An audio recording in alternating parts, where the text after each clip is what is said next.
Hi everybody, my name's Andrew and today I'm driving a 2026 Hyundai Santa Fe.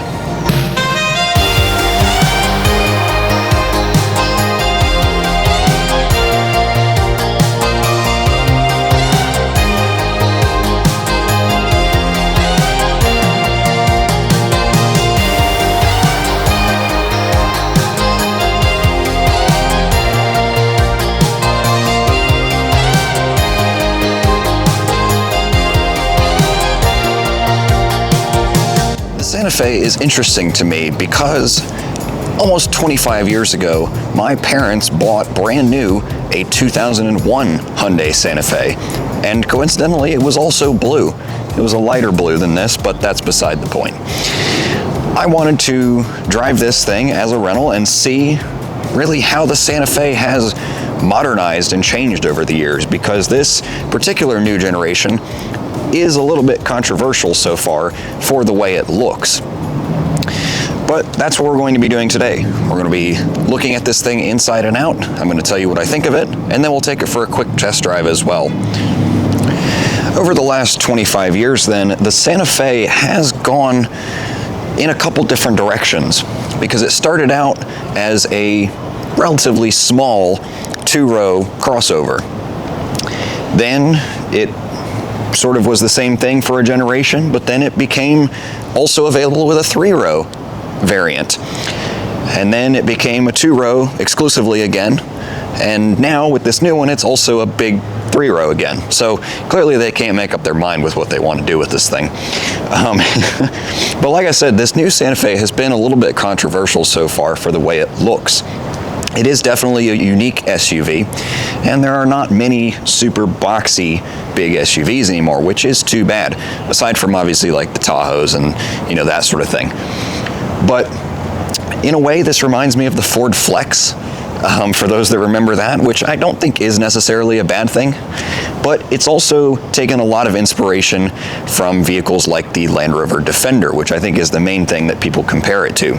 That is especially evident on the inside as far as the steering wheel and parts of the dashboard and things like that. But I don't think it's a bad looking SUV, but it is definitely unique. And obviously it is very boxy and rectangular all the way throughout. One thing I do think is kind of neat as far as the exterior styling is the lights. Up front here, you have these H-shaped DRLs and then also turn signals as well that connect across the center of the grille with a light bar at nighttime.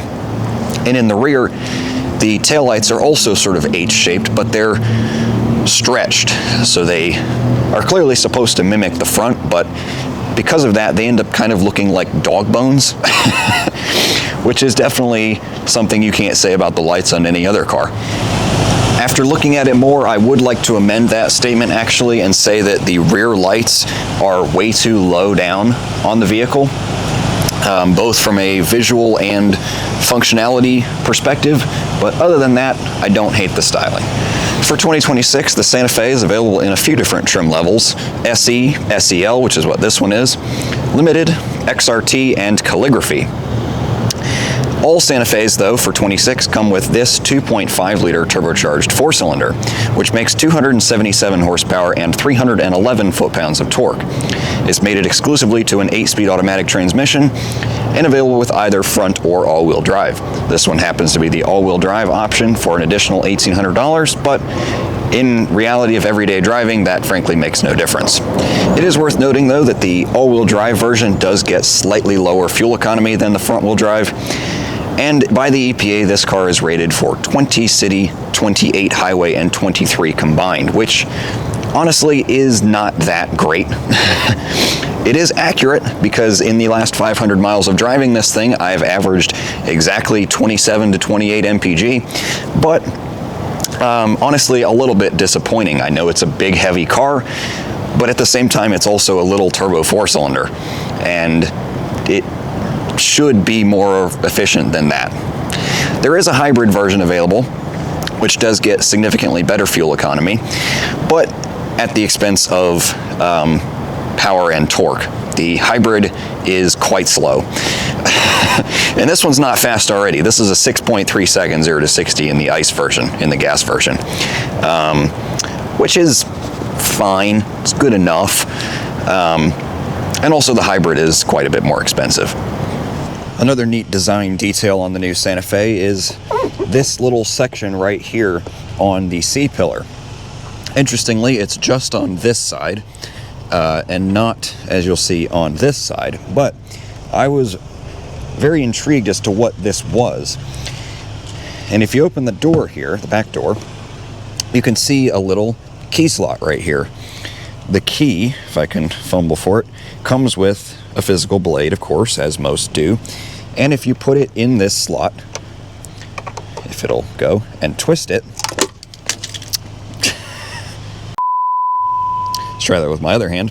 If you put it in this slot and twist it, then you can push this inwards, and now you have a grab handle to climb up and access the roof. I guess if you have roof bars up there, you can put a box or whatever, and that just makes it easier to kind of climb up there and support yourself.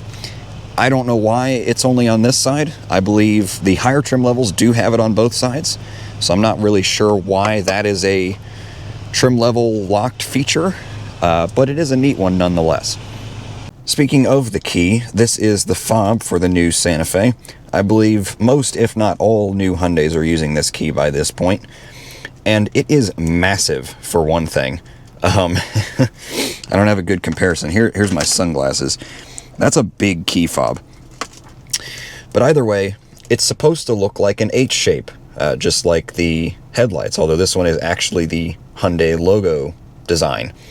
Although, of course, the buttons are oriented this way, which kind of defeats the point of that. So, anyway, decent key, relatively heavy, just very big for some reason. All new Santa Fe's do have a remote start on the key, which is nice. And being an SEL, this one has the power liftgate on the side there as well. This power liftgate is also proximity based. So if I come and stand next to it, you'll see it'll start beeping a few times. Quite a lot of times, actually. And then it'll start opening. The annoying thing that I've discovered about this, while it is a cool feature, you have to be unreasonably close to the vehicle for it to actually recognize you and start beeping. So then when it actually starts opening, you have to step back or you're going to get hit by it. Because if I just stand like right here, where I won't get hit, obviously it's not doing anything. But now if I stand here, now it's beeping. But if I back away before it actually starts, it won't do it at all. It'll just quit. Moving on to the interior, this SEL trim is pretty well appointed and pretty well equipped in here. We'll cover that in just a second, but my dad said, interestingly, that if he didn't know what this was, just from looking at the interior, he would think it was a pickup truck. I do see where he's coming from, though. This section of the dashboard right here specifically reminds me of the F-150 Lightning. And then if you hop in here, you also have dual glove boxes, and this one on the top also reminds me of a pickup. There's also a storage tray right here above this lower glove box, which the Land Rover Defender has. I know that's not a pickup, but that's the other thing that most people have compared this interior to so far.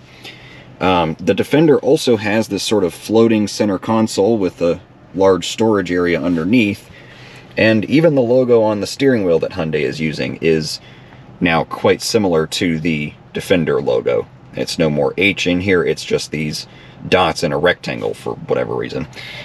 Similarities aside, though, this is a nice, well-appointed cabin as far as materials and features. I know design-wise, the big screens are not to everybody's taste, but I do like the big widescreen Apple CarPlay, a wireless CarPlay at that. And unfortunately, these gauges are not super customizable. You can change the colors of them, and you can change what shows in the center with that button right there, but that's really all you can do. This part over here is magnetic for some reason. I did test it. I can't show you right now, but I did test it. I don't know why it's there, but sure. My one complaint really is these climate buttons. The dials are fine, and obviously these ones below and above are fine, but the ones in the center are just touch. There's no haptic feedback. There's a little bit of a beep, but I don't like that. The wireless phone charger is fine. I do really love these cup holders though. This is a giant 40-ounce hydro flask, and it fits perfectly. Most cars, very few cars, can fit these big water bottles in their cup holders like this. But on the subject of storage, there is a ton of it in here. Obviously you have that big console area in the front. There are 2 glove boxes there. Both rear doors have 2 cup holders on the top and 1 on the bottom, as well as a little pocket here where the handle is. Back here on the bottom of the console, there's a little bin that pulls out from here, if you can see that. I know it's probably a little bit dark. But also the main console opens both directions. So if you need to get into it from the back seat, you can. That's actually genius. The seat back pockets are fine. They're kind of cheapy plastic, but oh well. There's USB ports, and you have air vents on the pillars. Weirdly though, no AC controls back here. And it's weird because there is one in the 3rd row. It's not a temperature, it's just a fan speed adjustment, but still, that's a little odd.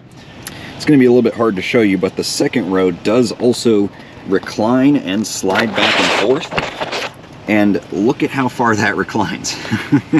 That's cool too. You do also have a ton of space back here in, well, really in all 3 rows in this car, actually. That seat is in my driving position, and I have a solid, I'd say 5 to 6 inches of knee room there. Plenty of foot room, excuse me. The seat is high enough off the floor that my legs are not way up in the air, so that's nice. And then even the 3rd row is not huge, obviously, because this is not like a Suburban or anything. But if I squeeze back here and pull the seat back, obviously my legs are up in the air because the seat's pretty low, but they're not jammed in the back of the seat. I do still have a few inches to kind of move around, and I can kind of like lean to the side and actually get reasonably comfortable back here. I wouldn't want to be back here for a long time, but I am 6 foot tall and I do fit pretty well. Driving the new Santa Fe is also, frankly, nothing special, but it is a perfectly competent big crossover. It rides well. It's reasonably quiet. There is a lot of tire noise, but that may just be this specific one.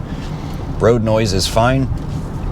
Like I said, with the engine, with the turbo 2.5 liter, it is not crazy fast, but it's sufficient.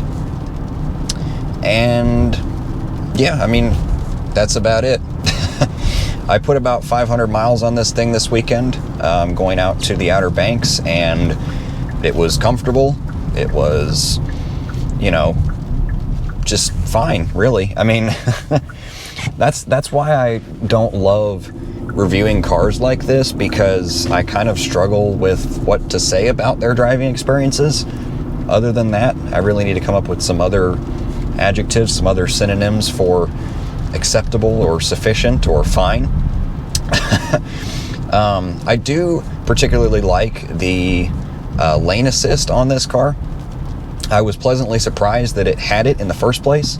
And it's not Hyundai's top-end lane centering system, because it does not automatically change lanes for you when you put the blinker on. And they say that this system in the SEL is technically just a steering assist rather than full-on lane centering. But in my experience, it did handle curves on the highway extremely well. Going in a straight line, though, it does ping pong a little bit back and forth between the lane lines. So it does struggle a little bit with that, which makes sense when you consider why Hyundai calls it that. But overall, it wasn't bad, and I was very glad to have it either way. The rest of the driving experience, driver assistance features are really what you'd expect. You have blind spot monitoring, you have a backup camera, you have forward collision warning, you got automatic high beams. I'm just trying to think here.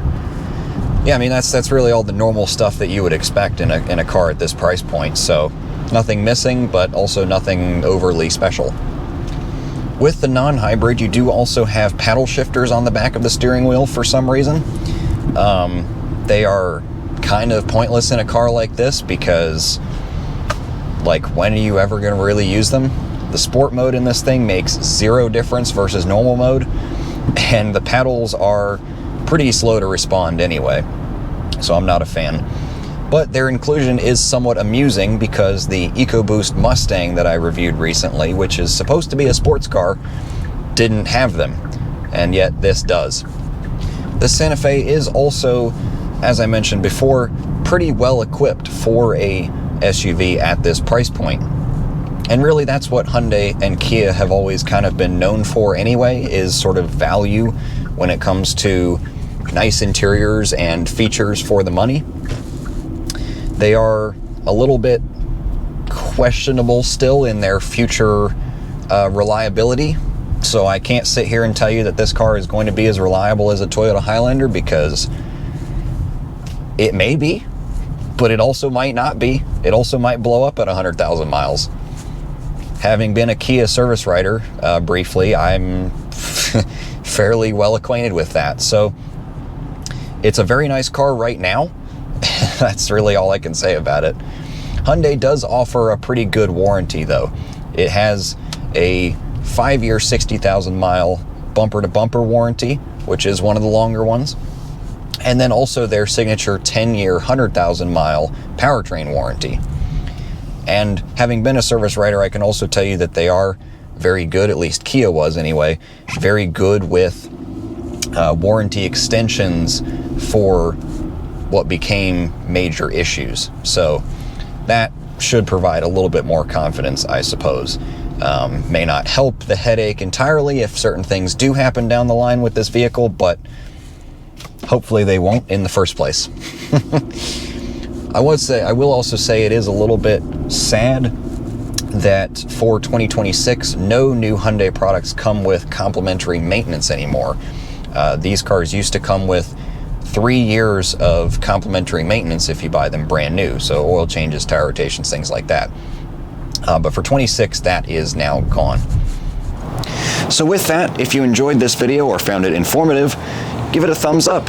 And as always, thanks for tuning in, and consider subscribing for plenty more videos to come.